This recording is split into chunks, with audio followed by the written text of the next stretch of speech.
David Perlmutter, Alimenta tu cerebro, parte 1, de David Perlmutter, capítulo 5.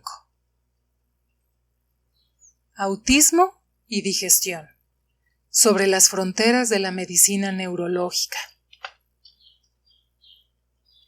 Casi no pasa un día sin que responda a alguna pregunta sobre autismo, uno de los trastornos más debatidos en la última década. ¿Qué lo causa exactamente? ¿Por qué hay tantos niños que lo padecen en la actualidad? ¿Alguna vez encontraremos la cura o una medida preventiva exitosa? ¿Por qué hay un rango tan amplio de intensidades? Casi 60 años después de que este trastorno fue identificado por primera vez, el número de casos sigue en aumento. La Organización de las Naciones Unidas estima que hasta 70 millones de personas en el mundo entran en el espectro autista, 3 millones de las cuales se encuentran en Estados Unidos. En primer lugar, aclararé que para los fines de esta discusión usaré el término autismo para comprender todos los grados incluidos en el espectro, tanto trastorno del espectro autista, TEA, como autismo, se usan como términos generales para describir una familia amplia y diversa de trastornos complejos del desarrollo cerebral. Estos trastornos comparten 3 características clásicas: dificultad para la interacción social, problemas de comunicación verbal y no verbal, y comportamientos repetitivos. Según los Centros de Control y Prevención de Enfermedades, los niños o adultos con autismo pueden no señalar objetos para demostrar su interés. Por ejemplo, no señalar un avión en el cielo.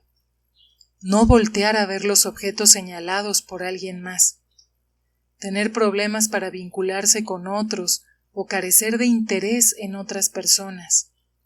Evitar el contacto visual y preferir estar solos. Tener problemas para comprender las emociones ajenas o para hablar de sus propios sentimientos. Preferir no ser abrazados o solo hacerlo cuando ellos lo desean. No contestar cuando la gente les habla, pero sí reaccionar a otros sonidos. Estar muy interesados en la gente, pero no saber cómo hablarles, jugar con ellos o vincularse con ellos. Repetir o hacer eco de palabras o frases que se les dicen, o repetir palabras o frases en lugar de hablar normal. Tener problemas para usar palabras o movimientos comunes para expresar sus necesidades.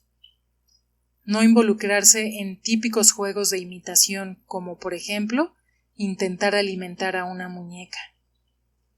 Repetir acciones una y otra vez. Tener dificultades para adaptarse cuando una rutina se modifica. Tener reacciones inusuales a olores, sabores, apariencias, sensaciones o sonidos. Perder habilidades que solían tener. Por ejemplo, dejar de decir palabras que solían usar. Aunque antes se reconocían distintos subtipos, incluyendo el síndrome de Asperger y el trastorno autista, en 2013 todos los trastornos autistas se fundieron en un solo diagnóstico generalizado: trastornos del espectro autista. Sin embargo, no hay 2 pacientes iguales. Una persona podría tener indicios leves y ciertas dificultades sociales, pero sobresalir en matemáticas o artes, mientras que otra podría tener dificultades motoras, déficits intelectuales y problemas de salud física graves, como insomnio, diarrea crónica o estreñimiento. El Dr. Stephen Scherer, director del Centro de Genómica Aplicada del Hospital de Toronto para Niños Enfermos y el Centro McLaughlin de la Universidad de Toronto, quien recientemente concluyó el estudio más grande hasta la fecha sobre el genoma autista, utiliza una analogía bastante adecuada. Cada niño con autismo es como un copo de nieve, único en su clase. Su estudio más reciente ha revelado que los cimientos genéticos del trastorno son aún más complejos de lo que solía creerse. Contrario a lo que los científicos supusieron durante mucho tiempo, la mayoría de los hermanos que comparten a los mismos padres biológicos y un diagnóstico de autismo no siempre tienen los mismos genes ligados al autismo. Este estudio ha suscitado nuevas sospechas sobre el trastorno, incluyendo la posibilidad de que no sea heredado, aunque sea común en algunas familias. A pesar de las sustanciales diferencias entre personas con autismo, hay algo seguro. Entre todas representan una comunidad de individuos cuyos cerebros funcionan un poco distinto. Durante el desarrollo temprano del cerebro, algo desencadenó cambios en su fisiología y neurología que derivaron en el trastorno. Ahora que el autismo es tan común y tiene parámetros tan amplios, ha habido un cambio cultural en nuestra forma de concebirlo. Algunos prefieren hablar de este trastorno, sobre todo cuando se trata de individuos bastante funcionales con autismo, como si fuera un estilo de personalidad y no una enfermedad. Es similar a cómo muchos miembros de la comunidad de gente sorda no se consideran discapacitados, sino simplemente se conciben como personas con distintos modos de comunicación. Es valioso este cambio hacia una postura más humanista, aunque no conozco un solo padre de un niño autista que elegiría evitar la cura o el tratamiento efectivo si existieran. Aún los niños con capacidades visuales, musicales y académicas extraordinarias pueden enfrentar ciertos desafíos. Ya sea que veamos el autismo como estilo de personalidad o como enfermedad, es imposible negar que va en aumento. Los síntomas de autismo suelen aparecer entre los 2 y 3 años de edad, aunque algunos médicos identifican ciertas señales durante el primer año de vida. 1 de cada 68 niños estadounidenses está dentro del espectro autista, lo cual significa un aumento 10 veces mayor de su incidencia durante los últimos 40 años. Incremento demasiado grande como para justificarlo solamente con el hecho de que la gente tiene mayor conciencia del autismo y busca que se diagnostique. 1 de cada 42 niños y 1 de cada 189 niñas se ven afectados, lo cual significa que el autismo es entre 4 y 5 veces más común en niños que en niñas. En Estados Unidos hay 2 millones de individuos con diagnóstico confirmado. Sé que no soy el único que cree que se trata de una epidemia. Para demostrarlo, veamos el siguiente cuadro que exhibe el incremento de casos entre 1970 y 2013. Trastornos del espectro autista. Aparece una gráfica de barras donde se ve que de 1970, teniendo prácticamente 0 casos, llegamos a 2013 teniendo 18,000 casos. Hace unos años no se me habría ocurrido tocar el tema del autismo, o bien 18 de cada 1,000. En la gráfica, quiero decir. Era demasiado tenso. La conversación se centraba en la controversia sobre la conexión entre el autismo y las vacunas, lo cual ha sido refutada por la ciencia. En ese entonces, seguíamos en la edad de la ceguera, en la que contestábamos «no sé» a la pregunta de «¿qué causa el autismo?». Para algunos fue más fácil culpar por completo a las vacunas que examinar otros elementos, quizá improbables, que contribuyen al trastorno, como un microbioma poco saludable. Sin embargo, hoy en día las cosas han cambiado mucho. Estudios legítimos realizados en instituciones de prestigio empiezan a develar la conexión entre bichos intestinales y autismo. Las investigaciones empiezan a darnos respuestas sorprendentes y esperanzadoras. Lo que se empieza a descubrir sobre el autismo tiene implicaciones que van más allá de entender y tratar el trastorno. Contrario a lo que dicta la sabiduría popular, los hallazgos científicos recientes en este campo se traslapan significativamente con aquellos relativos a otros achaques neurológicos. Investigar el autismo implica estar en la frontera de la medicina neurológica, sobre todo cuando la balanza científica se inclina hacia la comprensión del microbioma.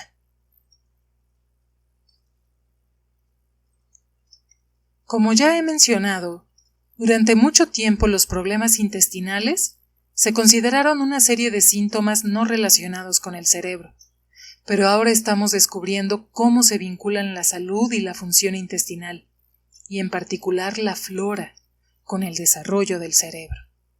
Finalmente también estamos abriendo los ojos a cómo las bacterias intestinales contribuyen al desarrollo y la progresión de trastornos neurológicos como el autismo.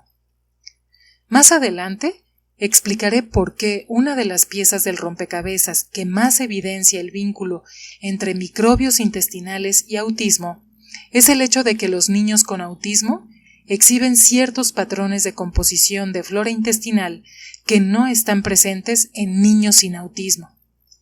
Para los neurólogos como yo, quienes ayudamos a padres de familia a tratar a sus hijos que padecen tan incomprensible trastorno, esta observación es una bandera roja enorme que se suma al hecho de que los individuos con autismo, casi sin falta, sufren de problemas gástricos. Asimismo, las especies específicas de bacterias intestinales que suelen observarse en individuos con autismo crean compuestos que son dañinos para el sistema inmune y el cerebro, pues pueden incitar al sistema inmune e incrementar la inflamación. En una persona joven cuyo cerebro se está desarrollando con rapidez, la exposición a dichos compuestos, aunada al aumento en la inflamación, bien podría tener que ver con un trastorno cerebral como el autismo. Los científicos que están en las fronteras de esta investigación, algunos de los cuales conocerás en este capítulo, se encuentran estudiando las relaciones entre bacterias intestinales, sus subproductos y el riesgo de autismo. Esta investigación también observa el papel de los sistemas inmune y nervioso, dos de los protagonistas del desarrollo de cualquier trastorno neurológico. Así como no hay un tipo único de autismo, tampoco hay una causa única. Los científicos han identificado, por ejemplo, una gran cantidad de cambios genéticos extraños o mutaciones que se asocian con el autismo. De hecho, mientras escribo estas líneas, 2 extensos estudios recientes han exhibido conexiones entre más de 100 genes y el autismo.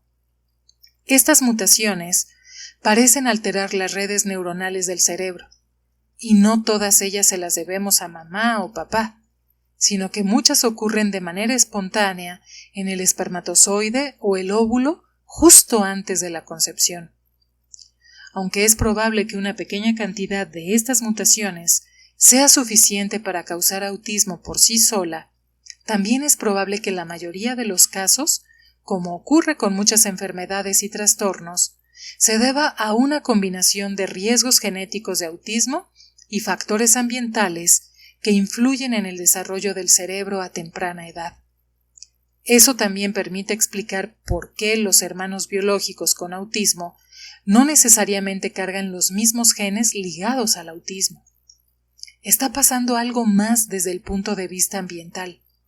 Por lo que he observado en mi consultorio y he extraído de las investigaciones más recientes, considero que el impacto ambiental es mayor que el genético, así como los cambios en la flora intestinal pueden afectar los sistemas inmune y nervioso de un individuo sano y contribuir al riesgo de enfermedades como esclerosis múltiple y demencia. Así también estos cambios se traducen en mayores probabilidades de autismo en el infante en desarrollo. Finalmente, la mayoría de los niños con autismo tienen un historial de al menos 1 o 2 traumas tempranos. De ahí que surjan títulos en revistas de salud como preeclampsia durante el embarazo se asocia con mayor riesgo de autismo, uso del fármaco X durante el embarazo se vincula con mayor riesgo de autismo. Niños prematuros tienen mayor riesgo de desarrollar autismo. Inflamación materna se correlaciona con autismo en descendientes, etc. Estos eventos no solo influyen en el desarrollo del sistema inmune y del cerebro del niño, sino que, si dicho infante careció del bautizo microbiano durante el nacimiento y luego enfrentó muchas infecciones para las cuales le recetaron antibióticos, el microbioma en desarrollo se verá muy afectado. Y dado que estos impactos comienzan en el útero, descifrar exactamente en qué momento se activa el botón del autismo en cualquier individuo es difícil, si no es que imposible.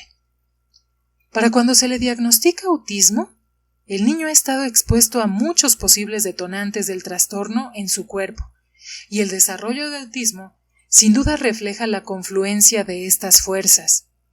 Sé que las investigaciones futuras lo evidenciarán, como tampoco me sorprendería descubrir que mucha gente que tiene factores de riesgo genético para autismo nunca lo desarrolla, porque los genes nunca tuvieron la oportunidad de expresarse. Dicho de otro modo, estos genes pueden ser silenciados por el medio ambiente. De hecho, eso es justo lo que pasa en muchas enfermedades. Es posible que traigas genes que aumenten tu riesgo de padecer obesidad, cardiopatías o demencia, en comparación con quien no tiene esa misma susceptibilidad genética. Pero quizá nunca padezcas estas afecciones porque los genes se mantienen inactivos gracias al medio ambiente. En este capítulo haremos un viaje de exploración a este misterioso padecimiento, el autismo. Te presentaré los hallazgos científicos más recientes y las correlaciones que se han descubierto, aunque muchas más siguen emergiendo conforme escribo este libro. La ciencia que vincula el autismo con cambios en la flora intestinal sigue en pañales, pero se está desarrollando con rapidez. Me siento obligado a compartir lo que ya sabemos, pues los reportes hasta la fecha son potentes y esperanzadores, y creo que mucha gente que busca con desesperación respuestas y orientación tiene derecho a conocerlos. Confío en que las pistas que están surgiendo, a la larga, serán demostradas con estudios humanos longitudinales y rigurosos que deriven en tratamientos significativos para muchas personas que padecen el trastorno. Lo único que pido es que estés abierto a un nuevo punto de vista que quizá nunca antes habías considerado. Imagino que cuando termines este capítulo te sentirás con más poder que nunca, aun si no has tenido que enfrentar que a un ser amado le diagnostiquen autismo. Mucha de esta información refuerza el eje central de este libro, el poder y la vulnerabilidad del microbioma. Para conocer las últimas actualizaciones sobre el tema, visita mi página web www.drperlmutter.com. La historia de Jason. Antes de entrar en detalles sobre la conexión entre intestino y autismo, permíteme detallar un caso que es emblemático de lo que he observado con algunos de mis pacientes que padecen autismo. Aunque pueda sonar descabellado, es un reflejo de lo que he empezado a experimentar con frecuencia en el consultorio, y sé que no soy el único. He hablado con colegas que ahora recomiendan protocolos de tratamiento similares a aquellos que leerás aquí, los cuales han tenido resultados sorprendentes. Al leer la historia de Jason, toma notas mentales sobre los eventos que durante su vida puedan haber afectado su microbioma. Esto te preparará para identificar los detalles más sutiles de la conexión entre un intestino disfuncional y un cerebro igual de disfuncional. A mi consultorio llegó el pequeño Jason, de 12 años, de la mano de su madre, pues se le había diagnosticado un trastorno del espectro autista. Mi primera tarea fue obtener todo su historial médico hasta ese momento de su vida. Me enteré de que Jason nació por parto natural, pero que su madre había tomado una dosis diaria de antibióticos durante todo el tercer trimestre por infecciones persistentes de vías urinarias.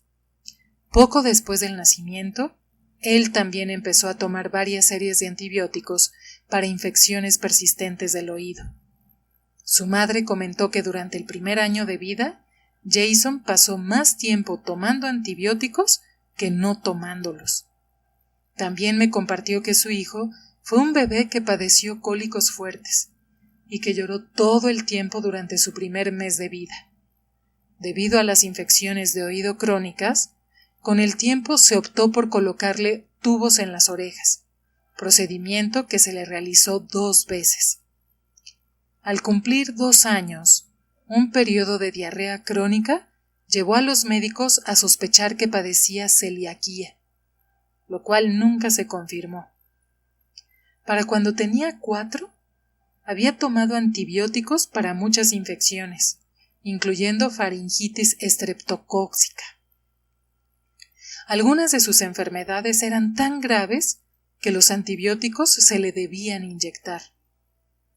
Los padres de Jason se preocuparon por problemas del desarrollo cuando el niño tenía entre 13 y 14 meses de vida. Lo metieron entonces a terapia física y ocupacional. Jason tuvo un retraso enorme en su capacidad para hablar. A los 3 años se comunicaba por lenguaje de señas, pero enunciaba apenas unas cuantas palabras. Como era de esperarse, sus padres lo llevaron con múltiples médicos a lo largo de los años y recopilaron gran cantidad de información. Le hicieron monitoreo de video, resonancias magnéticas del cerebro y gran cantidad de análisis de sangre, ninguno de los cuales aportó información reveladora. Jason se obsesionaba con cosas, como encender y apagar las luces, y hacía movimientos repetitivos con las manos. Carecía de habilidades sociales y no interactuaba con otros de forma significativa. Su madre también me comentó que cuando Jason estaba en un ambiente en el que se sentía inestable o que ponía en peligro su equilibrio, se volvía ansioso e inquieto. Noté durante la revisión del historial clínico de Jason que había múltiples anotaciones a lo largo de los años por parte de sus médicos tratantes, no solo de infecciones de garganta y oído que requerían antibióticos, sino también de problemas gastrointestinales. Dolor de estómago, por ejemplo, aparecía como una razón frecuente de visita al médico, y en una ocasión terminó en el consultorio por vómito explosivo. Al examinar a Jason, el muchacho pasó el examen neurológico con facilidad. Tenía buena coordinación, equilibrio sólido y capacidad normal para caminar y correr. No obstante, durante las pruebas parecía ansioso y se retorcía las manos de manera repetitiva. No podía permanecer sentado durante mucho tiempo. No podía sostenerme la mirada mientras lo examinaba y no podía hablarme en oraciones completas. Cuando me senté con su madre a discutir mis hallazgos y recomendaciones, lo primero que hice fue confirmar el diagnóstico de autismo, pero de inmediato ahondé en cómo podíamos empezar a enfrentar los distintos problemas de salud de Jason.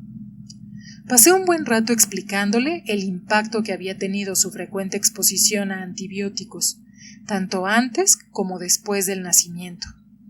Le describí el papel de las bacterias intestinales en el control de la inflamación y la regulación del funcionamiento cerebral, y le conté sobre la correlación recién revelada por la ciencia entre autismo y el tipo de bacterias que se encuentran en el intestino. Aunque tuve cuidado de no achacarle el autismo de Jason a un solo detonante y le reafirmé a su madre que es probable que el trastorno sea resultado de una constelación de factores, tanto genéticos como ambientales, enfaticé la importancia de hacer todo lo que estuviera en nuestras manos para controlar tantas variables como fuera posible que pudieran influir en la funcionalidad de su cerebro. Y como imaginarás, eso incluía el estado del microbioma de Jason. A sabiendas de que las investigaciones recientes, algunas de las cuales describiré más adelante, empiezan a mostrar patrones en la flora intestinal de los individuos con autismo, y de que el microbioma puede tener una fuerte influencia en el desarrollo neuroconductual, tenía un punto de partida para ofrecer soluciones. Nos enfocaríamos en el intestino de Jason. No sentía que fuera necesario hacerle muchos análisis de laboratorio, aunque sí solicité un análisis de heces para darme una idea del estado de salud de su intestino. Y fue ahí cuando descubrí lo que imaginé desde un principio.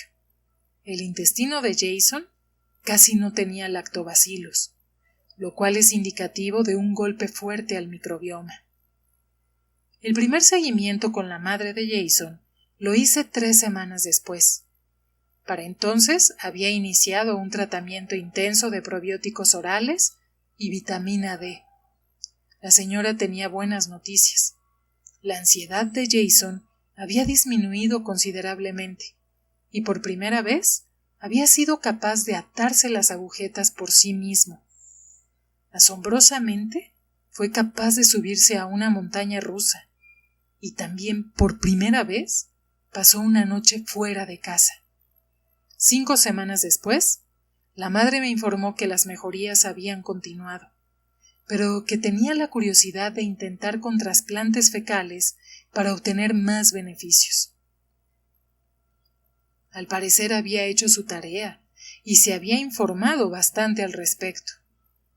El trasplante de microbiota fecal, TMT por sus siglas en inglés, es la terapia más agresiva que existe hasta el momento para reiniciar y recolonizar un microbioma muy enfermo.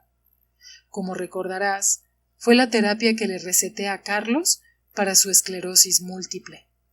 Explicaré este procedimiento a detalle en el epílogo, en donde ahondo en el futuro de la medicina.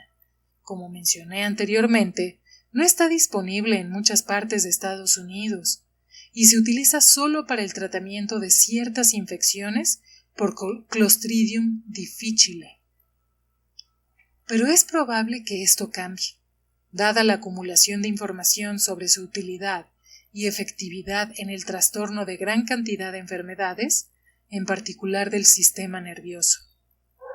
Antes de que saques conclusiones sobre este procedimiento, cuyo desagradable nombre no deja mucho a la imaginación, permíteme explicar en qué consiste el IMT. Así como tratamos el fallo renal o hepático con trasplantes, hoy en día existe una forma increíblemente eficiente para restablecer el balance y la diversidad del microbioma intestinal, trasplantar bacterias benéficas de un individuo sano al colon de otra persona. Esto se hace extrayendo materia fecal en la que se desarrollan bacterias benéficas e introduciéndola al intestino enfermo. Quiero aclarar que yo no realizo este procedimiento, aunque sí les ofrezco a mis pacientes información sobre clínicas en donde se llevan a cabo. Esta es una industria que está creciendo con rapidez, por lo que se requiere una investigación cuidadosa por parte del paciente y del donador antes de proceder, así como médicos experimentados. Véase el epílogo para más información al respecto. La madre de Jason procedió a realizar el trasplante fecal y su donadora fue la hija saludable de una amiga. Mi siguiente contacto con la familia fue a través de un video que me enviaron al celular mientras daba una conferencia en Alemania un mes después. Este breve clip me dejó sin aliento y me llenó los ojos de lágrimas. Mostraba a Jason vibrante y feliz, saltando de arriba a abajo en un trampolín, hablando con su madre con más fluidez que nunca. No había mensaje alguno acompañando el video, pues no era necesario. Cuando volví de Europa, llamé a la madre de Jason para que me compartiera las actualizaciones más recientes.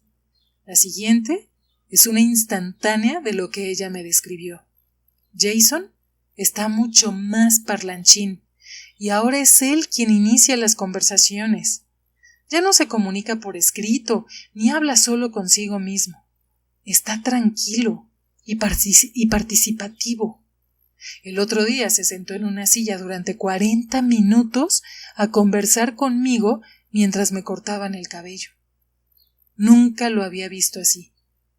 También recibimos el informe de su profesora, quien dice que Jason está presente y conversa bastante. Por primera vez canta en misa y nos sentimos muy bendecidos. Gracias por ayudar a sanar a mi hijo. Quiero aclarar una cosa. No estoy diciendo que el trasplante fecal sea la solución infalible para cualquiera que tenga autismo, pero resultados como este me inspiran a seguir intentando utilizar esta terapia en pacientes con autismo, con la esperanza de que algunos de ellos se beneficien. Finalmente, hay mucha más evidencia científica sólida que sustenta que las alteraciones de la flora intestinal son un factor importante de este trastorno. Y en mi propia experiencia, como médico, reconstruir el microbioma desde cero funciona. La reacción de Jason a la combinación de mi protocolo y el TMT fue sanadora tanto para él como para su familia. El video que me envió su madre ilustra el cambio de paradigma en nuestra capacidad para tratar el autismo. Mis conversaciones con ella ahora se centran en qué más podemos hacer para que otros aprendan sobre esta nueva visión del tratamiento del autismo. Por lo tanto, me ha dado autorización para escribir sobre el caso de Jason, no solo en este libro, sino también en mi sitio web. Y me ha permitido compartir el video que demuestra su increíble repercusión y su increíble recuperación, el cual he publicado en mi página web www.drperlmutter.com/brainmaker.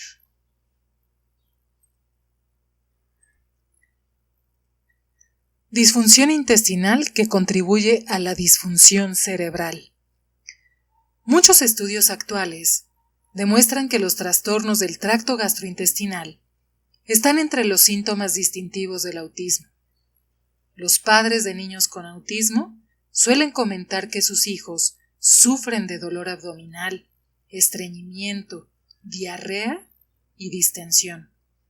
En 2012, investigadores de los Institutos Nacionales de Salud de Estados Unidos evaluaron a niños con autismo y observaron que 85% de ellos padecía estreñimiento y 92% exhibía algún tipo de molestia gastrointestinal. El principal propósito del estudio era contestar esta pregunta: ¿los niños con autismo tienen problemas gastrointestinales o es una observación errada de los padres? Las notas concluyentes de los investigadores declaraban: este estudio valida las inquietudes parentales de disfunción gastrointestinal en niños con algún trastorno del espectro autista. Además, indicaban que habían hallado una fuerte asociación entre estreñimiento y trastornos en el lenguaje. Hoy en día, los Centros de Control y Prevención de Enfermedades estiman que los niños con autismo tienen 3.5 más probabilidades de padecer diarrea crónica y estreñimiento que sus semejantes sin autismo, estadística que no debe ser pasada por alto. Otro estudio ha determinado que existe un patrón más en individuos con autismo: la permeabilidad intestinal. Como ya sabes, esto puede derivar en una respuesta inmune excesiva y en inflamación que se abre camino al cerebro. Un estudio de 2010 incluso encontró un patrón de niveles elevados de LPS, la molécula inflamatoria, en pacientes con autismo grave. Como recordarás, el LPS no debería ser capaz de llegar al torrente sanguíneo, pero lo logra si el muro intestinal está dañado. Gracias a este tipo de hallazgos, Muchos expertos, entre los que me incluyo, recomiendan que los niños con autismo lleven una dieta que no ponga en riesgo el revestimiento intestinal, es decir, una dieta libre de gluten.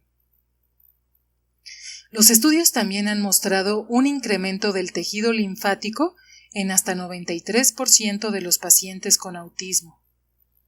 Como parte del sistema inmune, mucho de este tejido se encuentra en los espacios del tejido conectivo laxo, debajo de las membranas epiteliales, como aquellas que revisten el tracto gastrointestinal y el sistema respiratorio.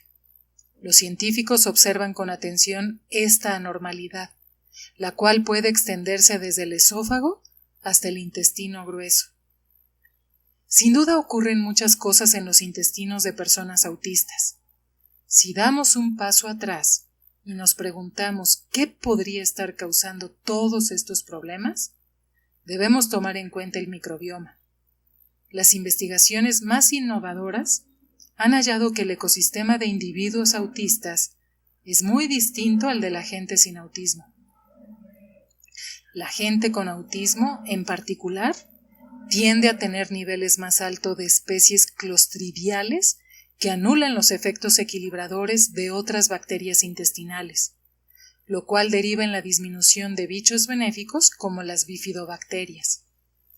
Los niveles altos de especies clostridiales podrían explicar por qué muchos niños con autismo experimentan antojos de carbohidratos, sobre todo de azúcares refinadas, que son el alimento predilecto de estos bichos, lo que crea un círculo vicioso que fomenta la proliferación de más bacterias de la familia Clostridium.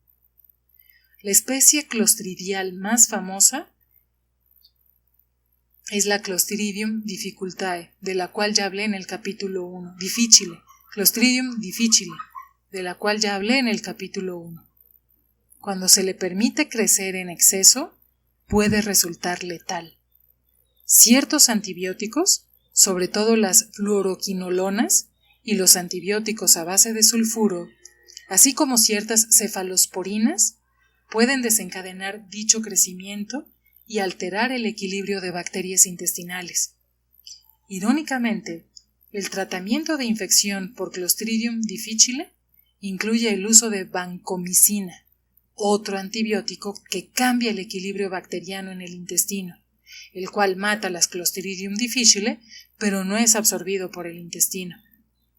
De hecho, estudios de alto nivel han demostrado que en algunos niños con autismo, el tratamiento con vancomicina oral puede provocar mejorías sustanciales de los síntomas conductuales, cognitivos y gastrointestinales en algunos pacientes. La pregunta evidente es: ¿algunas especies de Clostridium son una potencial causa en varios casos de autismo? O si no son estos bichos los causantes del autismo, ¿podrían incrementar el riesgo de autismo, contribuir a su desarrollo, fomentar algunos de los síntomas y exacerbar el trastorno una vez que se ha desarrollado? Otra posibilidad que la ciencia debe explorar es si las alteraciones de la flora intestinal son resultado en lugar de agente causante del autismo. Sea cual sea la respuesta a estas importantes preguntas, hay una sencilla verdad que prevalece.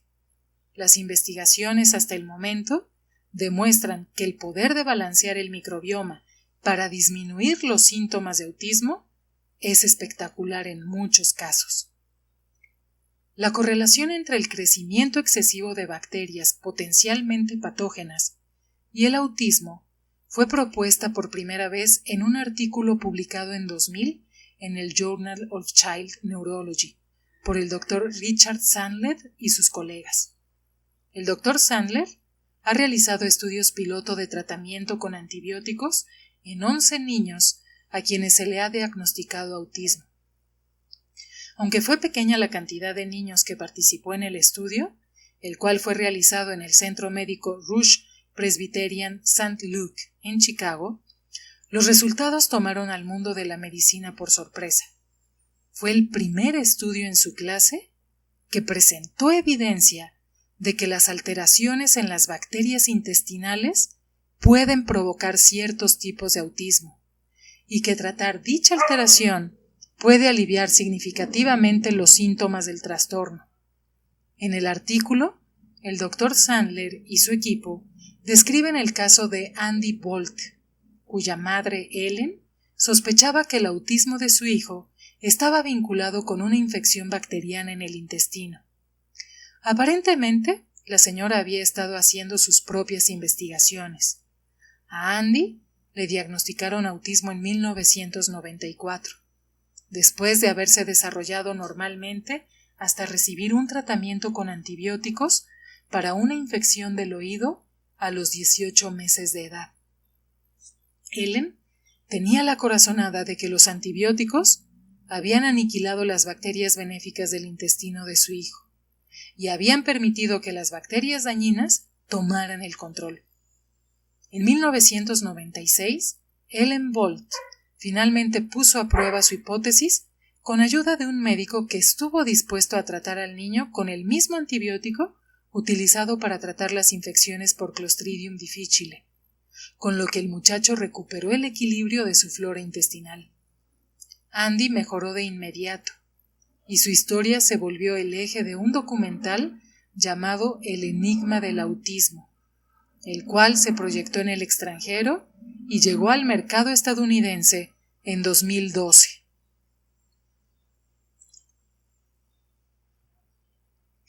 Desde entonces, otros estudios han hecho hallazgos similares. El Dr. Sidney Finegold, profesor emérito de medicina en la UCLA, quien fue uno de los coautores del estudio pionero del Dr. Sandler, realizó otro pequeño análisis con 10 niños diagnosticados con autismo. En ese grupo, encontró que 8 de ellos exhibían cambios en sus habilidades conductuales y de comunicación con el mismo tratamiento con antibióticos, y que recayeron tan pronto terminó el tratamiento. El Dr. Finegold ha descubierto una y otra vez cifras muy elevadas de especies clostridiales en las heces de niños con autismo, en comparación con las heces de niños sin autismo usados como controles en sus estudios. En uno de estos trabajos, los niños con autismo tenían 9 especies de Clostridium no halladas en los controles, mientras que los controles solo exhibían 3 especies no identificadas en niños con autismo. Para comprender la conexión entre niveles elevados de especies clostridiales y autismo, debemos entender el papel que desempeñan los ácidos grasos volátiles en el intestino. Estos ácidos grasos son productos metabólicos creados por las bacterias intestinales al momento de procesar la fibra dietética. Los 3 principales ácidos grasos que producen los microbios intestinales, acético, propiónico y butírico, son excretados o absorbidos por el colon y usados como fuente de energía en las células. Por mucho, el ácido butírico es el combustible más importante para las células que revisten el colon. Es la fuente de energía primaria de las células del colon y tiene propiedades tanto anticancerígenas como antiinflamatorias. La proporción de estos ácidos grasos depende de la variedad de bacterias intestinales, así como de la dieta. Dicho de otro modo, los distintos tipos de bacterias producen distintos ácidos grasos volátiles. Las especies clostridiales producen ácido propiónico en abundancia, y como verás a continuación, no es bueno si el ácido propiónico llega al torrente sanguíneo. De hecho, la exposición del cerebro al ácido propiónico, así como a otras moléculas producidas por ciertas bacterias intestinales, podría ser clave importante para descifrar el rompecabezas del autismo.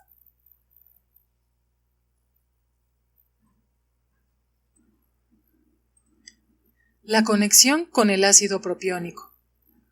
En términos generales, el ácido propiónico producido por las bacterias Clostridium es tóxico para el cerebro y sus efectos empiezan en un intestino dominado por estas especies bacterianas. Para empezar, aumenta la permeabilidad intestinal al debilitar las uniones estrechas que mantienen juntas las células del revestimiento intestinal. Sin el equilibrio adecuado de microbios intestinales que mantenga intacta esta barrera, el ácido propiónico puede fácilmente abrirse paso hacia el otro lado, en donde entra al torrente sanguíneo, activa los mecanismos que provocan inflamación y pone en alerta al sistema inmune. El ácido propiónico también afecta las señalizaciones entre células y, en esencia, altera la forma en la que una célula se comunica con la siguiente. Este ácido graso también deriva en afectaciones de la función mitocondrial, lo que implica que interviene en la capacidad del cerebro para usar la energía. También aumenta el estrés oxidativo, el cual a su vez daña las proteínas, las membranas celulares, las grasas vitales y hasta el ADN. Y agota diversas moléculas importantes para el cerebro, como antioxidantes, neurotransmisores y ácidos grasos omega 3, las cuales son necesarias para su adecuado funcionamiento. Quizá el efecto más fascinante del ácido propiónico es lo que se ha demostrado que hace para desencadenar síntomas de autismo. El Dr. Derrick F. McFabe se encuentra entre los investigadores más destacados en esta área del conocimiento. Ha realizado algunos estudios notables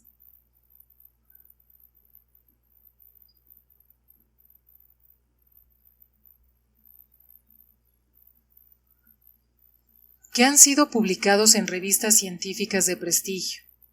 Durante más de una década, McFabe y su grupo de investigación sobre autismo en la Universidad de Western Ontario han investigado cómo ciertas bacterias intestinales, como las de la familia Clostridium, pueden interferir con el desarrollo y el funcionamiento del cerebro. Cuando hablé con él, incluso llamó a estos bichos dañinos causas infecciosas del autismo. Permíteme resaltar algunos de sus estudios para que entiendas por qué llegó a una conclusión tan aventurada. En uno de ellos, alimentaron a ratas embarazadas y a sus crías con dietas altas en ácido propiónico. Para cuando los cachorros tenían entre 4 y 7 semanas, sus cerebros mostraban cambios en el desarrollo similares a los observados en niños con autismo. McFabe también documentó efectos más inmediatos de dicho ácido graso. Cuando él y su equipo se lo inyectaron a los animales, estos exhibieron casi de inmediato síntomas comúnmente asociados con autismo. Las ratas desarrollaron comportamientos repetitivos e hiperactividad, y se observó que corrían en círculos, se retraían y perdían el deseo de socializar con otros animales. Exhibieron un aumento de la ansiedad y se obsesionaban con objetos en lugar de con otros animales. Incluso tenían objetos favoritos. Los efectos del ácido propiónico aparecían 2 minutos después de la inyección y duraban unos 30 minutos, después de los cuales los animales volvían a comportarse de manera normal. El grupo de McFabe también documentó aumento de inflamación en varias de las neuronas de estos animales. Me comentó que por estas razones cree que el autismo puede ser un trastorno adquirido que implica alteraciones del metabolismo del ácido propiónico. Una cosa es leer un artículo científico que detalla experimentos como los suyos, pero otra muy distinta es ver a los animales en video. McFabe grabó su experimento para que el mundo pudiera ver la diferencia. Es algo impresionante. Y tú también puedes verlo en mi página web, en donde el Dr. McFabe me ha dado autorización de publicarlo. ¿Hay forma de contrarrestar los efectos del ácido propiónico y revestir los daños? El Dr. McFabe sugiere el uso de complementos alimenticios que contengan biomoléculas importantes de las que la gente con autismo suele carecer. Entre ellas están la L-carnitina, un aminoácido esencial para el funcionamiento cerebral saludable, ácidos grasos omega 3 y N-acetilcisteína, NAC, la cual mejora la producción de glutatión. Y tenemos suficiente evidencia para demostrar que los individuos con autismo suelen presentar deficiencias de glutatión, un antioxidante clave en el cerebro que ayuda a controlar el daño oxidativo y la inflamación. En un estudio de 2013 publicado en el Journal of Neuroinflammation, se demostró que ratas tratadas con NAC no exhibían los cambios adversos en la química cerebral característicos del autismo una vez que se les inyectaba ácido propiónico.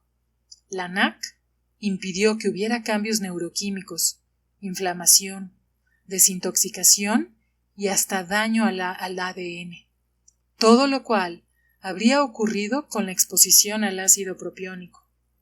Los autores concluyeron que si este ácido sí desempeña un papel central en el autismo, la NAC podría ser un candidato terapéutico prometedor para la quimioprevención contra la toxicidad del ácido propiónico.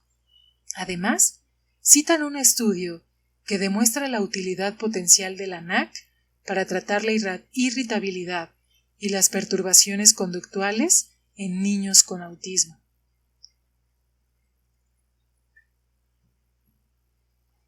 En 2012, la Facultad de Medicina de la Universidad de Stanford reportó sus propios hallazgos, que demuestran que un complemento de NAC disminuyó la irritabilidad y los comportamientos repetitivos en un grupo de niños con autismo. Muchas otras investigaciones durante los últimos 5 años han mostrado resultados prometedores al tratar a niños autistas con NAC y L-carnitina por vía oral, pero se requiere todavía más estudios. Yo invito a cualquiera que tenga curiosidad de poner a prueba estos enfoques a que los discuta con su médico.